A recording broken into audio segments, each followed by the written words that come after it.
पावसाच्या माहेरघरीच पिण्याच्या पाण्याची तीव्र टंचाई जाणवत असल्याचे चित्र समोर आले आहे। इगतपुरी शहरातील सर्वच ठिकाणी पाणी टंचाईला सामना करावा लागत आहे। आठवड्यातून 3 दिवस शहराला कमी दाबाने पाणीपुरवठा केला जात असल्याने पिण्याच्या पाण्यासाठी नागरिकांना भटकंती करावी लागत आहे। शहराला पाणीपुरवठा करणाऱ्या तलावाचे पाणी कमी झाल्याने येणारे पाणी अतिशय दुर्गंधीयुक्त येत असून हे पाणी पिण्यायोग्य नाही असा टेस्टिंग अहवाल आला आहे। तरी हे पाणी फिल्टर न करता पाणी पुरवठा केला जात असल्याने आता नागरिकांचे आरोग्य धोक्यात आले आहे। या विरोधात इगतपुरीकरांनी एकजूट करून भाजप युवा मोर्चाचे जिल्हा सरचिटणीस योगेश चांदवडकर यांच्या नेतृत्वाखाली नगर परिषद कार्यालयासमोर ठिय्या आंदोलन करण्यात आलं आहे। इगतपुरी शहराला 24 तास पाणी पुरवठा व्हावा म्हणून गेल्या 7-8 वर्षापूर्वी बाहुली धरणातून इगतपुरी धरणाला पाणी पुरवठा करण्यासाठी 36 कोटी रुपयांची योजना मंजूर करण्यात आली होती।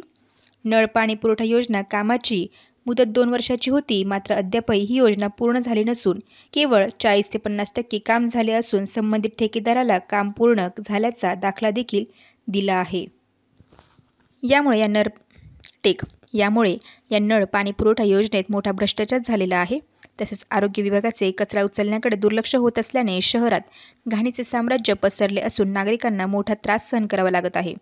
या आंदोलनात भारतीय जनता पार्टी, युवा मोर्चा, जागरूक नागरिक कृती समिती, ज्येष्ठ नागरिक, जनसेवा प्रतिष्ठान, महिला मोठ्या प्रमाणात सहभागी झाल्या होत्या।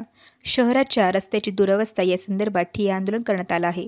आंदोलनादरम्यान भेटीसाठी आलेल्या मुख्य अधिकारी तथा प्रशासक सोमनाथ आढव यांना घेराव घालत जबाब विचारण्यात आला असून 1 मे पर्यंत समस्यांचे निराकरण न झाल्यास 1 मे पासून आमरण उपोषणाचा इशारा दिला आहे। 1 तासाच्या खडाजंगीनंतर मुख्य अधिकारी यांनी समस्या सोडवण्याचे आश्वासन दिल्याने 1 मे पर्यंत ठिय्या आंदोलन स्थगित करण्यात आलं आहे। इगतपुरी तालुक्यातील आवलखेड शिवारात मिशन पाणी टंचाई जाणवत असून शासनाला 10 तारखेला प्रस्ताव देऊनही अजून टँकर सुरू झाले नाही।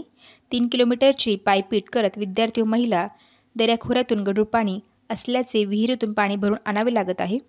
स्थानिक प्रशासन व लोकप्रतिनिधींचे याकडे अक्षम्य दुर्लक्ष असल्याचे समोर येत आहे। स्थानिक नागरिकांनी येथील पाण्याची तपासणी केली असता ते पिण्यायोग्य नसल्याचे आढळले। याचाच आढावा घेतलाय आमच्या प्रतिनिधींनी।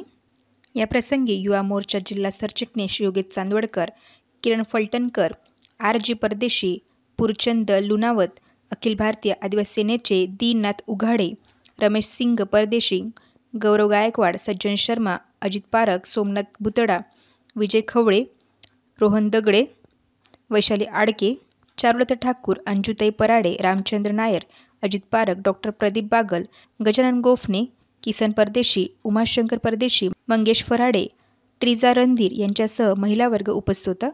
वेद न्यूजसाठी प्रतिनिधी इगतपुरी।